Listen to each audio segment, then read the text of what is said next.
Oi gente, voltei e no vídeo de hoje eu quero conversar com vocês sobre um assunto inusitado, extremamente diferente, e eu pensei nessa temática a partir das minhas observações, porque existem livros que eu gostaria de ler como se fosse a primeira vez.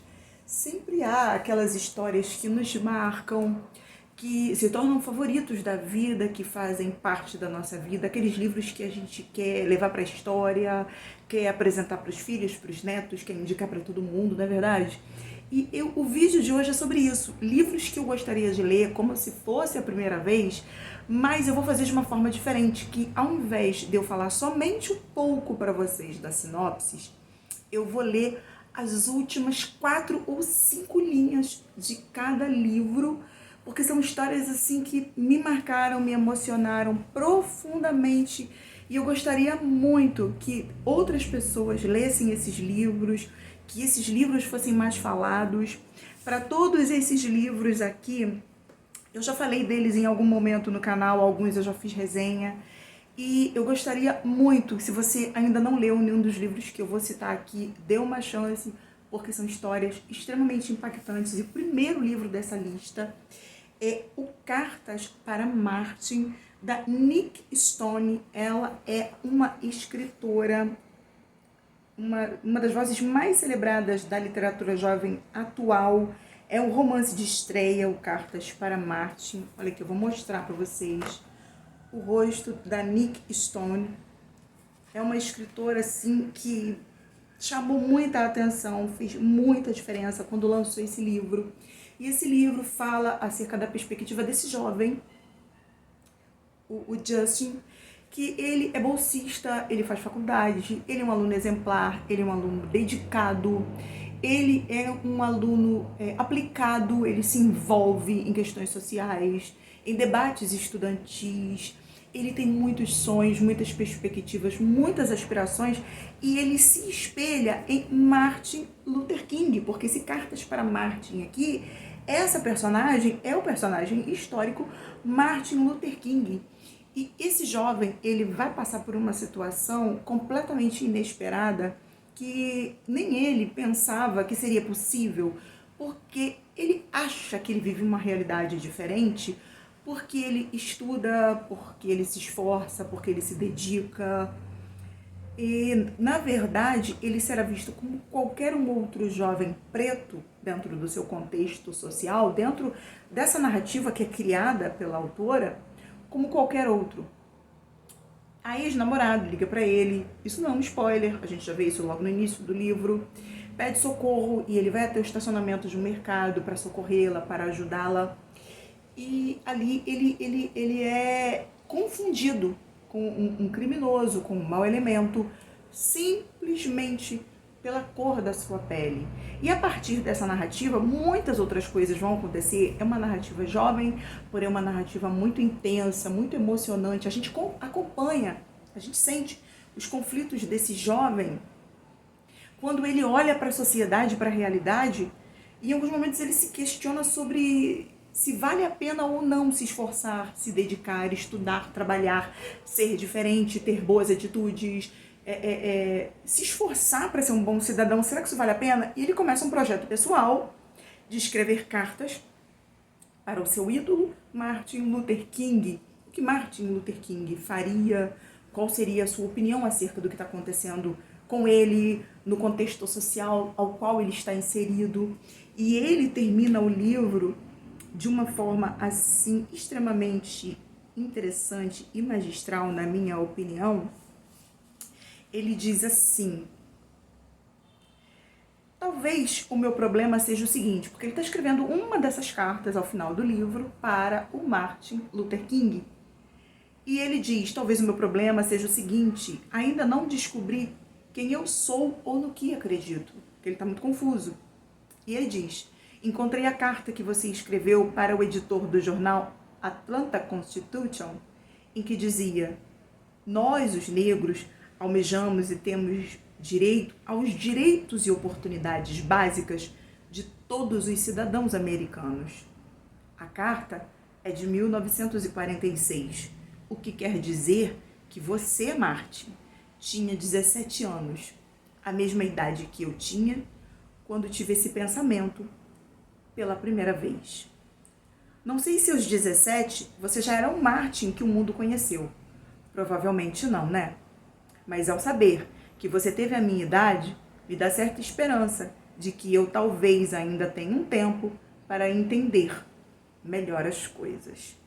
E, enfim, gente, é um livro que eu gostaria dessa possibilidade mirabolante de voltar no tempo e ler como se fosse a primeira vez. Tem resenha, favoritadíssimo, uma leitura extremamente inesquecível. O segundo livro dessa lista também tem resenha. É um livro confrontador. Por favor, mulher, se você não leu, leia. As Bruxas da Noite, da Ritana Armeni. A Ritana, ela é uma jornalista e escritora italiana. Eu estou procurando aqui, não tem uma foto dela, mas ela conta para nós a história que ela descobriu por acaso. Ela estava de férias e numa daquelas barraquinhas onde ficam vendendo aquelas lembrancinhas para turistas.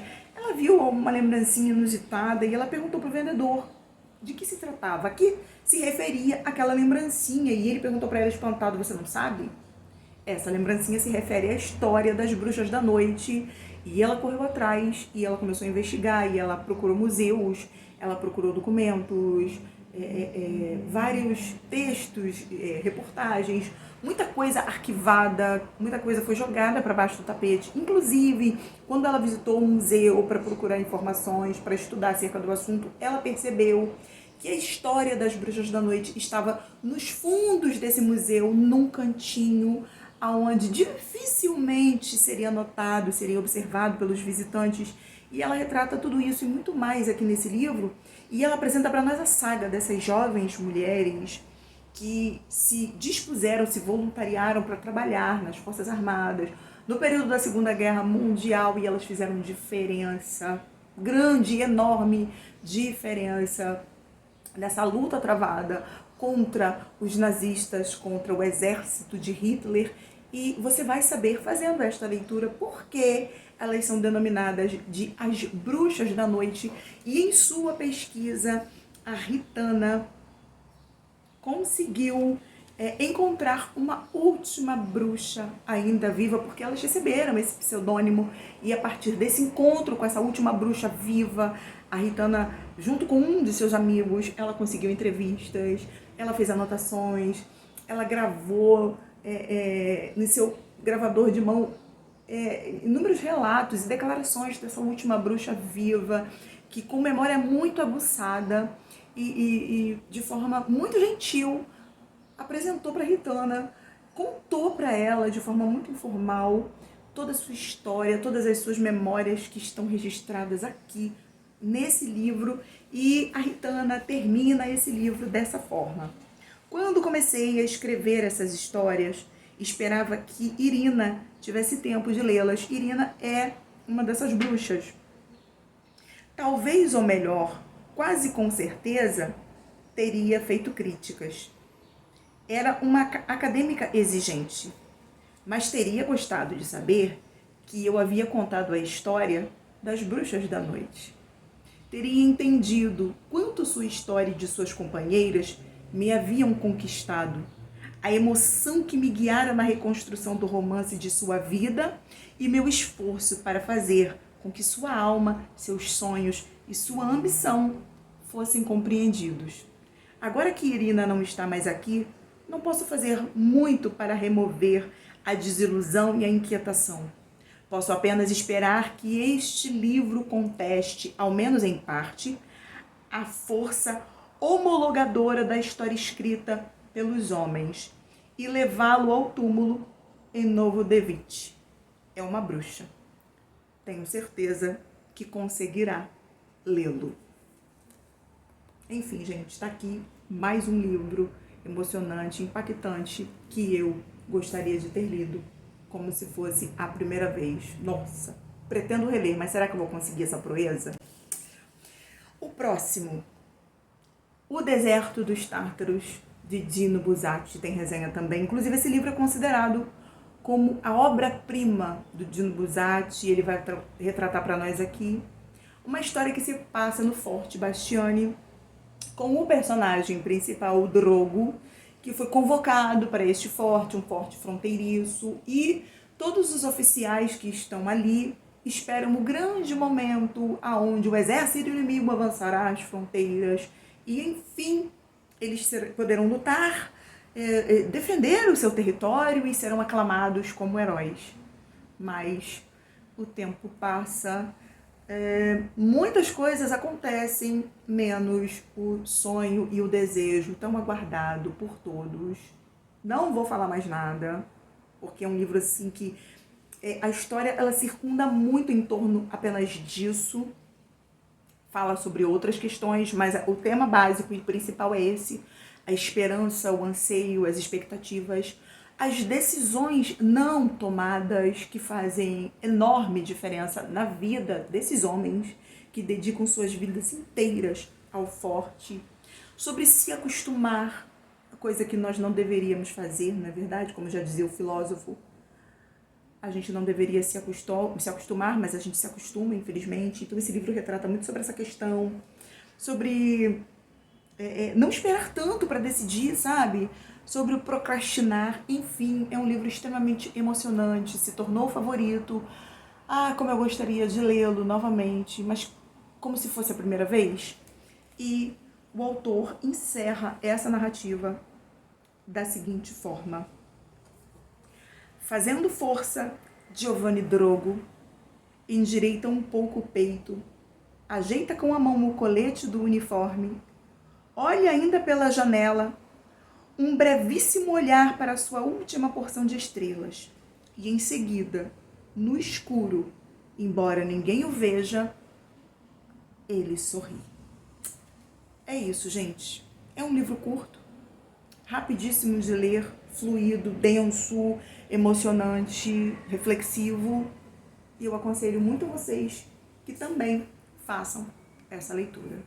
O próximo é literatura nacional, é um clássico também, muito profundo, que eu pretendo reler também e gostaria muito de lê-lo como se fosse a primeira vez. Também tem resenha. Quarto de Despejo, da Carolina Maria de Jesus, Diário de uma Favelada, que retrata para nós as experiências de vida dessa mulher morando em uma favela em São Paulo. Ela traz aqui todas as dificuldades, o contexto político, social, cultural de sua época. Ela é preta, mãe solo de 3 crianças, semi-analfabeta, catadora de papel, mas uma leitora e escritora voraz. Ela foi aconselhada por sua professora para que lesse e escrevesse sobre tudo que pudesse, tudo que encontrasse, tudo que pensasse, e ela vai fazer isso ao longo de sua vida e vai desenvolver esse talento e esse amor por literatura, por leitura, por escrita, e enfim, vai ganhar mundo, vai ganhar voz através da publicação de seu diário. E a gente tem aqui um livro extremamente profundo, poderoso, acerca das misérias da favela, das mazelas da sociedade, do racismo, do preconceito, da discriminação, não só por parte das pessoas da cidade, por parte dos ricos, por parte dos brancos, por parte dos políticos, porque ela fala dos políticos com maestria, mas também todo esse ambiente inóspito de preconceito, de discriminação dentro da própria favela, entre seus pares, entre seus iguais, entre as pessoas que estão ali vivendo o mesmo drama, os mesmos conflitos, os mesmos problemas, as mesmas questões sociais. E eu quero ler um último trecho deste diário. Essa edição que eu tenho em mãos aqui é a edição comemorativa, que tem textos extras, notas de rodapé, textos de apoio,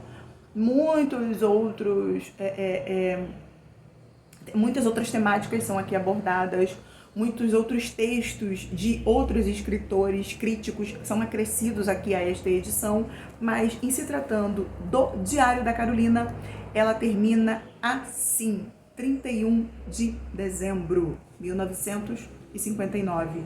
Levantei às 3h30 e fui carregar água. Despertei os filhos. Eles tomaram café. Saímos.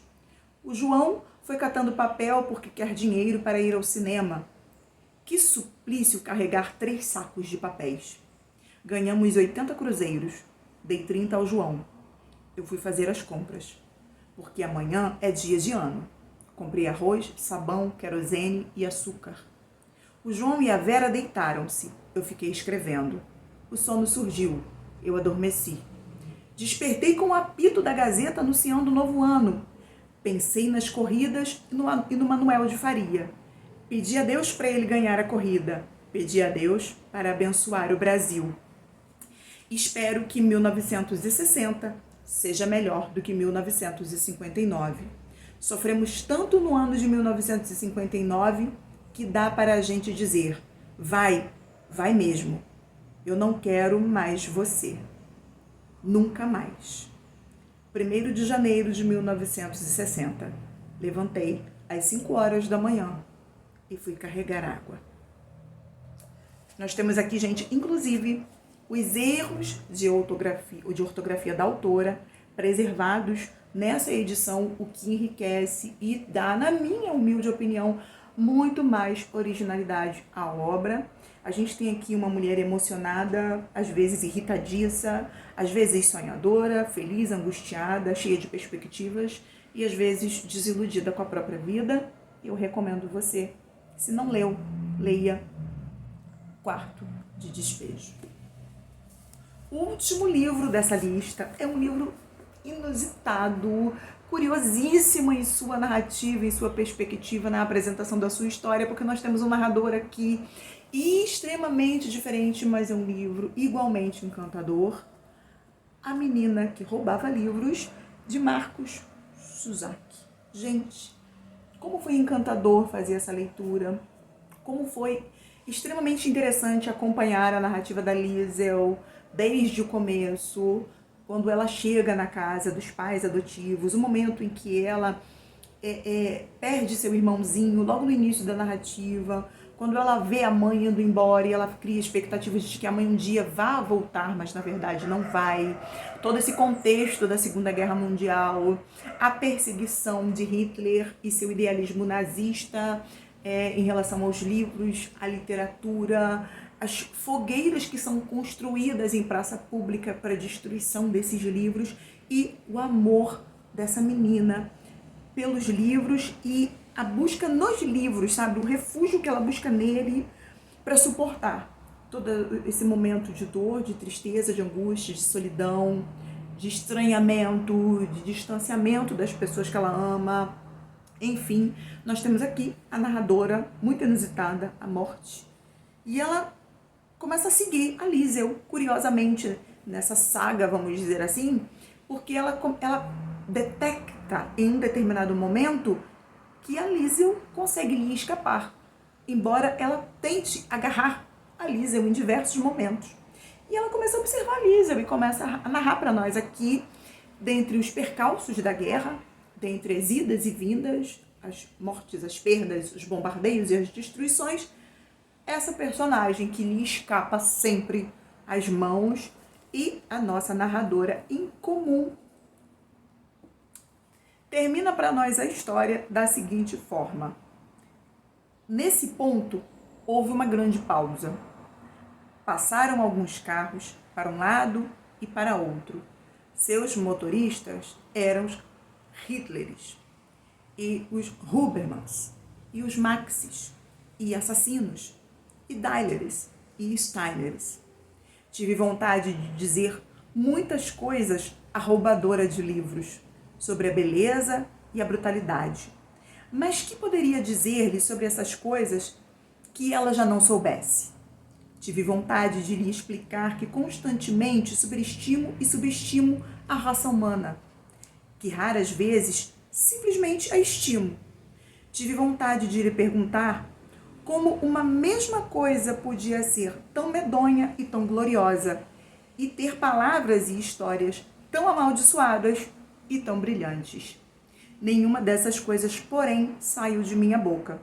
Tudo o que pude fazer foi virar-me para Liesel Meminger e lhe dizer a única verdade que realmente sei. Eu disse à menina que roubava livros o mesmo que digo a você agora. Os seres humanos me assombram. Bom, gente, é isso. Eu espero muito que vocês tenham gostado do vídeo de hoje, dessa proposta, dessa sugestão, das dicas de leitura. São livros que marcaram a minha vida, que eu pretendo lê-los em algum momento e gostaria muito de lê-los como se fosse a primeira vez, mesmo sabendo que isto é impossível. Para você que ficou comigo até agora, muito obrigado por assistir. Não esqueça de curtir. Se não for inscrito no canal, inscreva-se. Deixa aqui embaixo para mim o seu comentário. É muito importante saber a sua opinião. Até o próximo vídeo e viva a vida!